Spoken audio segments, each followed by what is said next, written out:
Lisa wrote the expression 3 plus 6x minus 2 times x plus 1 plus 5. She simplified the expression using the following steps. Okay, and here you can see each step she took to make the expression more and more simple. Lisa says that 3 plus 6x minus 2 times x plus 1 plus 5 equals x plus 6.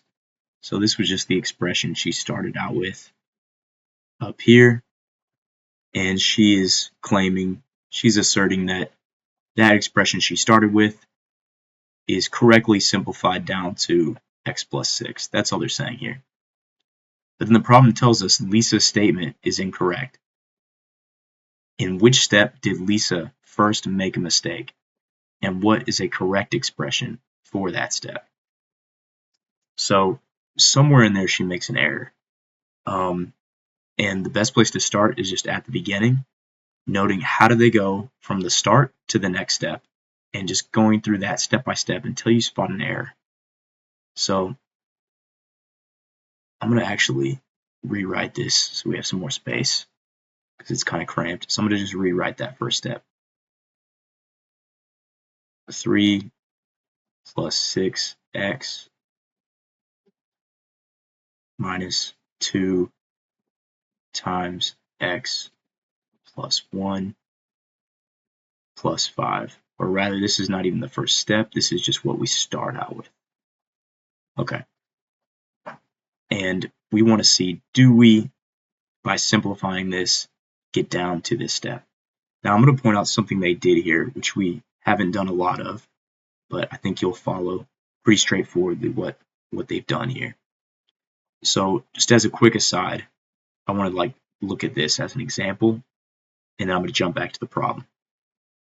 Let's say we have 3 times 1 plus x. Now we've seen many times how we could distribute this, and this would be 3 times 1 plus 3 times x, and that would give us 3 plus 3x, okay? Now, what she's attempted to do here is the reverse of distributing, okay, which is something you can definitely do. We haven't done much of it, but it's just pretty much the straight opposite. So if I wanted to factor out, as we call it, factor out a 3 from here, I could do that. It would be like this. Let's divide out a 3 from here and bring it out to the outside. So divide this term by 3, divide this term by 3, which would leave us with the following. And you can see if we distributed this back, this 3 times 1 would give you 3. 3 times x, which would give you 3x. Okay, so I just wanted to, as a quick aside, and then we're going to jump back to the problem now, point out what she was doing there.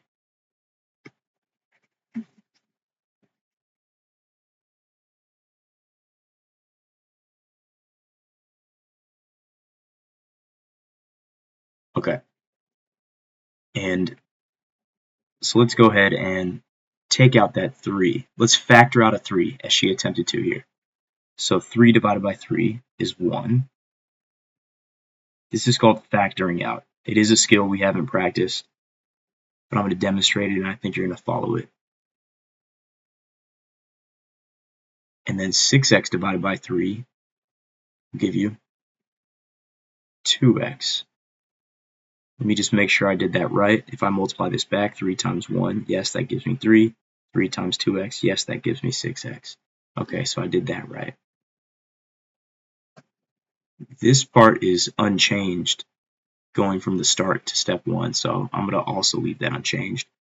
I'm just looking for what changed between each step, and was that change done correctly? Okay, boom, pause. Look at this. This is what I got. 3 times 1 plus 2x. Look what she got. 3 times 1 plus x. Look what happens if she multiplies that back to check. 3 times 1 is 3.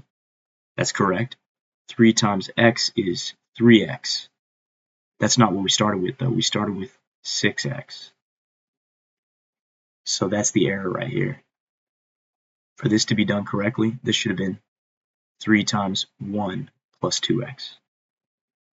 Okay, so the error is in step 1, so automatically we can eliminate this,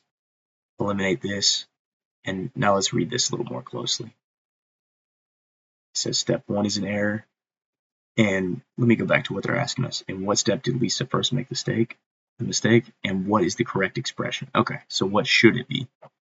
And we've actually already done that here. And we'll see choice B actually looks just like what we found.